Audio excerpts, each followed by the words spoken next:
twongeye turatomboye gukorana kuri buri munsi kubera impuhwe z'Imana. Ku izina ry'Imana Data na Mwana na Roho Mutagatifu, amen. Ni muhumure bana b'Imana, Yezu yarababaye, Yezu yarapfuye, ariko yarazutse. Aha tugeze ku wa gatandatu mutagatifu, tariki 16 Mata 2022. Mu gukomeza kuzirikana ku mabera gucungurwa kwacu, tujye kwakira ijambo ry'Imana dusanga mu Ivanjiri ya Mariko, umutwe wa 6 murongo 30 kugeza kwa 31. Intumwa zihindukiye ziteranira iruhande rwa Yezu, maze zimumenyesha ibyo zari zakoze byose n'ibyo zari zigishije byose. Nuko arazibwira ati, nimuze ahitaruye hadatuwe, maze muruhuke gatoya. Iyo ni Ivanjiri ntagatifu. Nimuze ahitaruye. Bakristu bavandimwe, nidukomere. Yezu yarababaye arapfa, ariko arazuka. Kuri wa gatandatu mutagatifu, Kiliziya yose ibiri mu kababaro, yibuka Yezu uri mu mva. Nta misa cyangwa isangira ribaho, twese ahubwo tuba dutegereje guhimbaza igitaramo cya Pasika, twishimira intsinzi ya Kristu wazutse. Amen. Kiliziya rero mubyeyi wacu ikaduha gutegereza iyo ntsinzi, tuzirikana kuri amabera matagatifu y'ububabare, urupfu n'izuka bya Kristu mu mutuzo, Dore silence. Niyo mpamvu muri aka kanya gato tugiye kuzirikana ku kamaro k'umutuzo, la nécessité du silence, mu ngingo igira iti, utegereje intsinzi ndasinzira, ndasinda. Dore ko iby'Imana biryo warambije, warambiwe yatashye. Mu Kristu muvandimwe, utegereje intsinzi ndasinzira, ndasinda, ndasambana, ndasobanya, ndasakuza. Reka twifashishije ingingo ebyiri mu gutegereza izuka rya Kristu. Ingingo ya mbere, akamaro ko gutuza n'uburyo bwo gutegereza Imana. Utegereje intsinzi ndasinzira. Ingingo ya mbere, akamaro k'umutuzo. Umuhanga ati, le bruit ne fait pas du bien comme le bien ne fait pas du bruit. Ngo urusaku ngo nta kiza rugira, kimwe nuko ikiza nacyo kitavuza induru. Aha uzafate ingunguru ebyiri, imwe yuzuzemo amazi, indi nta kirimo. Ubundi uzafate nk'akabuye gato, uzakubite kuri zombi, uzumva ko irimo ubusa, izavuza induru irangira, nanjye kuvuga nk'ikibindi kimenetse. Naho ya indi yuzuye amazi, uzayikubita, ndakubwiza ukuri utayegereye, ntushobora no kumva ko ivuga buhoro cyane. Ni nako bimerera abantu babaho mu kavuyo, mu rusaku, akajagari, induru n'imiguruko, barasakuza cyane, igihe cyose bakumva bavuga, nuko bakaza gushirirwa ntihagire icyo basigarana. Induru ikaba yose bakayibagira umunwa, kuko nyine ntacyo basigaranye. Nguko kwa kwirata kugenda uvuga, kugenda wiyemera. Naho abatuza, au contraire, bo bagira igihe cyo kwakira bagakira. Kwakira ugakira ababyeyi, ako kantu bagira aho babika hahagije, ububiko, bakabika neza ibyo bumvise, bakamenya gutega amatwi, savoir prêter des oreilles. Bityo akaba afite nyine ubukungu buhanitse. Guceceka si ubucucu, ahubwo no gucengerwa n'ibyuzi, ukaba uhatse ubukungu imbere yawe bwinshi. Twibuke ko no muri Bibiliya, ngiye Ivanjiri twumvise none, Yezu yageraga atya akiheza nyuma y'imirimo, nyuma y'ibikorwa bihambaye, gukiza, kwigisha, akiheza akajya ahantu hatuje, agatuza, agasenga. Yatangiye ubutumwa bwe yiherera mu butayu, mu mutuzo. Ni naho yavomaga imbaraga za Roho akuye kuri se. Kabone ubwo shitani yamushukaga, ariko yakomeraga kubera iki? Wa mutuzo, kwa kwiherera agahura n'Imana. Za mbaraga zimufasha gutsinda ibishuko no kugira ngo ubutumwa bwe bukomeze kugira ireme, agaciro, kandi akabitoza n'intumwa ze nk'uko twabizirikanye uyu munsi. Kwiherera, gutuza ku masaha akwiye, bityo ngatekereza igikwiye nyine koko. Igihe uvuye mu butumwa, igihe uri ku mirimo, wananiwe, activisme mon cher, igihe kutumara. Ese iyi Ivanjiri wayumvise tumaze kuzirikana? Kwihererana na Yezu, ikiruhuko hamwe na Yezu, ukajya hitaruye hadatuwe, muze muruhuke gatoya. Amen. Ikiba kigamijwe mu mutuzo nk'uyu ni uguhanga, c'est créer la créativité, no kugarura uburyo buboneye bwo kuruhuka, utekereza neza, ushyira ibitekerezo ku murongo, ushyira n'ubwenge ku gihe, kwiyegeranya, recueillement, gusenga kurushaho, kuzirikana, kwikosora cyane cyane ndetse no guhinduka, kwiyumva by'umwihariko. Hari abantu batiyumva, ushaka kumva abandi benshi, ariko wowe ntujye wiyumva. Ngibyo no kwikosora burya ndi wabishobora niba utiyumva. Umenye amakosa yawe, ngo menye ububi bwanjye, maze mbijugunye. Ni muri wa mutuzo, Dore silence. Bityo rero bavandimwe, akamaro k'umutuzo ni ukwiyumva, kwiyakira, kumva abandi ndetse no kumva Imana. Kwa kumva biganisha gukumvira, obeisance. Hari abantu bamwe bajya bihunga ntibanege n'igihe yo kwitekerezaho na rimwe pe. Ngaho yagafashe nk'iminota 5 ngo azirikane bucece, atuje, akore oraison du verbe latin orare, prier, gusenga wenyine ugahura n'Imana koko, ugashengerera, gutuza bucece. Ahubwo anafata icyo gihe cyo guceceka ukajya wumva wagira ngo ni nk'ibinyabwoya biri kuguhandahanda, biri gukubaba, amahwa ari kuguhandahanda, bityo ugahana ko nta kanya kawe kapfa ubusa, nta kintu gitarimo. Ukumva radio, ukumva imiziki, ukareba za filime, kubyina ibisimba sinakubwira, za konseri, ibitaramo, ukareba televiziyo n'ibindi byinshi urundamo ngo biguhuze bikomeze bikurangaze. Ubura kanya ko kwitekerezaho, ibintu bibomborana byose iwacu. Ibi byose ni no kwiyanga, no kwiyima umwanya, kwihunga. Kuri ifoto y'umuntu wihunze pe, ubwaho ukiburira umwanya, nonse urumva ari nduzawuguha koko niba nawe ubwawe udashobora kwibonera umwanya ngo nawe ubwawe wiyakire. Nguko kwiyahura aho bihera, ukaba wakwiyahuza nyine ibiyobyabwenge, ukiyahuza inzoga, ukiyahuza imiziki, ukiyahuza ibintu bibomborana, ukiyahuza urusaku. Ndakubwiza ukuri, nubigushyikira ukagera muri ibihe bimeze gutya, wiyahuza ibyo bintu bibomborana, uzaba ugeze kuri kwiyahuza ingeso mbi.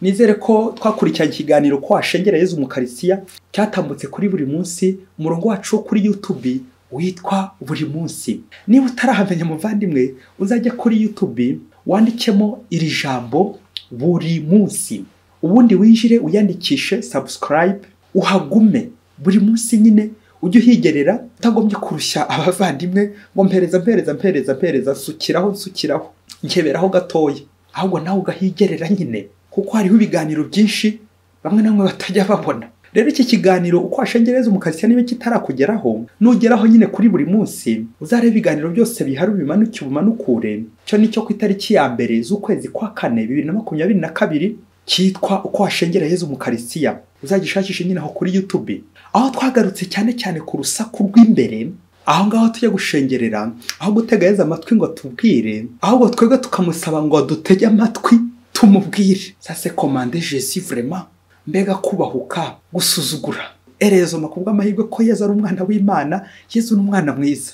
We ntarambirwa kudutega amatwi, ariko twebwe turambirwa vuba no kumwumva. Nyaboneka mu Kristu ubonere Yezu umwanya wo guceceka, être disponible à Jésus, bityo nawe akwibwirire. Yewe birababaje, hanaho muri izi paruwasi zacu zo muri Afurika bagira umunsi wo gushengerera pe, byibuze rimwe mu cyumweru bagashyira isakramentu exposition, nuko abakristo bakaza gushengerera, bakabana kwiga mu munsi wose. Ariko aka kantu ngiye kuvuga mu gace w'uturongo tubiri, souligner deux fois. Birababaje, hari abakristo bamwe basakuriza Yezu, bavangira Yezu, babihiriza Yezu, ku buryo rero muba mwaje gushengerera, kandi burya gushengera mu ijambo rimwe incamake no guceceka no gutuza. Warangiza rero kubera ko ubusanzwe ufite ijambo muri iyo paruwasi, muri iyo communauté, uri mu bavuga rikijyana, ukibaza iyo rya bikakuyobera, ngo ntaho gufatana ijambo, hari abagabo utafatana ijambo, ngo ntaho guterana amasengesho, nuko nawe ugahita ufata ijambo ryande babyeyi, ni ijambo rya Yezu. Ijambo rya Yezu gute rero? Nuko rero ugatangira utera indirimbo sinakubwira, wera ku gatabo k'umukristo, ukabumburanya kibanda ya mbere, ya kabiri n'iya gatatu, yewe ugashobora no kuzagera ku ya 10 batarandika, uri gutera indirimbo, uri guhogomba uko ushoboye kose, warangiza uri gufasha abandi kugira ngo abe ari wowe ugaragara, ariko kibagiza ko uri gufata ijambo rya Yezu. Padiri ngiye ngafata ijambo rya Yezu gute? Yezu wari utangiye kubwira mugenzi wanjye, wowe ugiye kumubwiza indirimbo, ishapure impose même, amasengesho menshi cyane y'urudaca. Yego nyine uri gusenga, ariko umenye kuri kubwira Yesu nyine. Nk'uko dufata umwanya wa Yezu, yewe ngo tumusingize, tumuramye, tumushimire, ariko cyo gihe ntituba turi kumwumva. Ça c'est comme imposer le silence à Jésus. Mu Kristu, niba uyu muco nanjye nawe ukoraga, guhera uyu munsi sinzongera kuvugira muri Yezu. Erega muvandimwe, niba urambiwe, sohoka gato, iherere gato wiyeze, aho kuruhukira ku bandi cyangwa kubarushya. Niba usinziriye kandi byabaho, sohoka gato, ubanze wigorore gatoya, ubundi ugaruke, winanure, ugaruke, utuze, ujya ahantu nyine hadatuwe, uganire na Yezu, wivangira abandi. Rero mu Kristu nawe utegereje intsinzi kuri wa 6, umenye ko utegereje intsinzi ntasinzira, ntasinda, ntasambana, ntasobanya, ntasakuriza n'abandi, ntasakuriza Yesu. Ingingo ya kabiri, uko wategereza Imana. Umuhanga ati Dieu n'est jamais en retard, Dieu n'est jamais absent, c'est l'homme qui est impatient. Ngo Imana ntitina, ntikerererwa, yewe ntinasinzira, Imana ntinapfa kuko ihoraho nyine. Ahubwo ni umuntu njyewe ukerererwa, usinzira, urambirwa, natangira nivovota nivumbura. Ngo kwa kwivumbura nyine gakubitaho ibisingizo byinshi cyane, kurambirwa kandi ari igihe cy'umutuzo, ibibazo bikandembya, narangiza njyewe nkivumbura, kandi Imana ifite ukwiza kunsubiza bucece mu mutuzo. Ese njyewe nakwibaza nti ko Yesu ari mwumva uyu munsi, aho sinibwira ko Imana yapfuye, ngo Imana yavuye ku isi, ngo nkomeze nisanzure, noneho ngo nisanzure mu kibi, ngaho mwana wisanzura ku nyama mu bukwe akima abandi cyangwa akabasigira amagufwa. Wasanga ntegereje izuka ndi gusakuza, ndi mu ngeso mbi, ntarabonye akanya ko kwigora muri iki gihe cy'igisibo ngo nanjye nsaba imbabazi. Ntegereje Imana nte? Ntegereje Pasika nte? Ntegereje ibyishimo bya Yesu nte? Ntegereje izuka nte? Yesu ushaka kundokora, wasanga nkiri gusinda, wasanga nkiri gusakuza. Utegereje intsinzi babyeyi, ntasinda, ntasakuza. Ndagira ngo nsoreze mu ishuri ry'imyitozo, tujye kureba abantu bane bakoze ibizamini, natwe tumeze nk'abantu bakoze ikizamini dutegereje izuka, bategereje imyanzuro y'ikizamini bakoze, natwe bize kudufasha kwisuzuma neza uburyo dutegereje mu izuka rya Yesu Kristu ugiye kuzuka. Uwa mbere ni umunyeshuri uhoraga yikinira, nuko ngo mu ishuri agasakuza, agasiba, agakerererwa, nuko ngo umunsi w'ikizamini uragera, uramutungura pe, maze apfa kuza mu kizamini aragikora. Urumva ko ari ugupfa nyine. None rero ari ku ntebe y'ubushyuhe kuri benshi, ategeye kizavamo, yirirwa asenga, asaba Imana ngo cyazamuha mwarimu akazamukosora ngo yasinze. Mwarimu yasinze babyeyi, ubundi nkaho yari kubona 6% yizeye, kuko nyine ntacyo yakoze. Ubundi mwarimu akibeshya ngo kubera urubetezi ngo akamwongera nka 0 inyuma ya 6, ubundi agahita abona 60%, agahita yimuka. Ari gusenga bikomeye. Ibaze kuri uyu munyeshuri mubyeyi. Undi muntu wa kabiri utegereje ni umusore ugiye kwiha Imana, nuko ajya kwiga, ageze mu gihe cyo gusezerana burundu, ukamutuma icyemezo kwa muganga cy'uko yipimishije ubwandu bwa sida, ko nta bwandu bwa sida nyine afite. Nuko abanza kwivovota ko bamuburiye icyizere, kubera ko hambere aha yari yarakanyujijeho mu Kinyarwanda, yari yaragiye mu kanyuzo nyine. Babyeyi rero murumva ko nta numwe uri kumuvumbura, nuko aremera kubw'itegeko nyine njya kwipimisha, nta kundi yabigenza nyine. Nuko bamaze kubupima, nawe ari ku ntebe y'ubushyuhe ategereje igisubizo kiza kuvamo. Nuko muri uko gutegereza yiherera mu nguni, yandika urupapuro ati attention, nisanga ndi muzima bariya bihaye Imana nzabahandahanda, nzabumvisha nindagiza gusezerana. Uburyo bamburiye icyizere imyaka yose twari tumaranye. Ariko nanone ku rindi ruhande, nisanga naranduye nzahita niyahura birangire, kuko ntaho nzaba nsigariye nyine. Uyu nawe ategereje ari ku ntebe y'ubushyuhe kuri benshi. Umuntu wa gatatu ni umukobwa wakubaganaga cyane, nirinze kuvuga ko yaganiraga mu rurimi rw'abanyamahanga, ngo yari afite umusore wari waramusabye bitegura kubana, bitegura gushyingirwa. Nuko kera kabaye ukwezi kurangiye, numbaza aho anyuze mu mihano no mu bigunda, nta mihango agiyemo, ukundi kwezi kwikubitaho nta mihango abonye. Nuko atangira kugira ubwoba, nuko ajya kwipimisha. Mu gihe yitegereje ibisubizo, nuko nawe ajya mu nguni yariherera, yamyiherero babyeyi, yandika nawe akabaruwa ati ndakubwiza ukuri nsanze ntwite, ndayikuramo, ubundi nkomeze imirimo ko nari nsanzwe ngikora. Iyo mirimo ni iyihe babyeyi?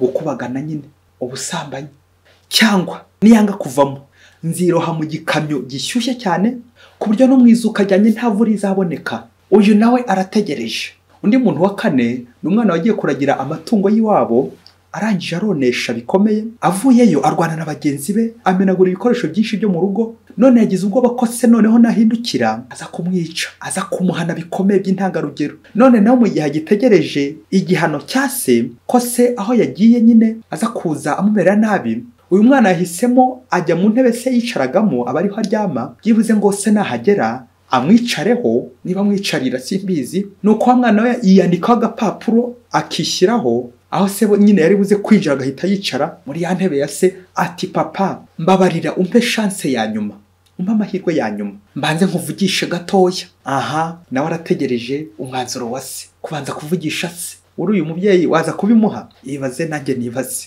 Bakristo bavandimwe, muri aba bantu uko ari bane wahitamo kwigana uwuhe kugira ngo nawe utegereze neza izuka rya Kristu, ngo uko guceceka kwacu imbere y'ibibazo wenda utapfa kumenya icicecekanye icyo ujunditse, niba ari nk'itabi ry'ubugoro, niba ari nk'imigambi mibisha, ibintu uri gupanga, inzira z'abagome, niba ujunditse uburozi mu kanwa, niba uri gutegura imigambi mibi, niba ari igisasu uri gutegura witurikirizaho ibisubizo nibiza nabi, cyangwa umenye niba uri gutegura kuza gusaba imbabazi, kuza kuganira n'umubyeyi wahemukiye, ukaganira ku mafuti yawe wakoze, ku ngeso mbi zawe zose, za ngeso mbi zibambishe Yezu ku musaraba, ubundi izo ngeso mbi ukazitaba ikuzimu, ukaza kuzukana na Kristu wemye ntacyo wikanga. Ibaze nawe ibyo uri gutekereza utegereje muri uyu mwanya. Utegereje ute uhereye kuri abantu bane tumaze kuvuga, cyangwa hari nawe wa gatanu wakwisunga wa gatandatu kugeza ku wa 10 sinakubwira, ushobora kuba uri kwigana mu gutegereza.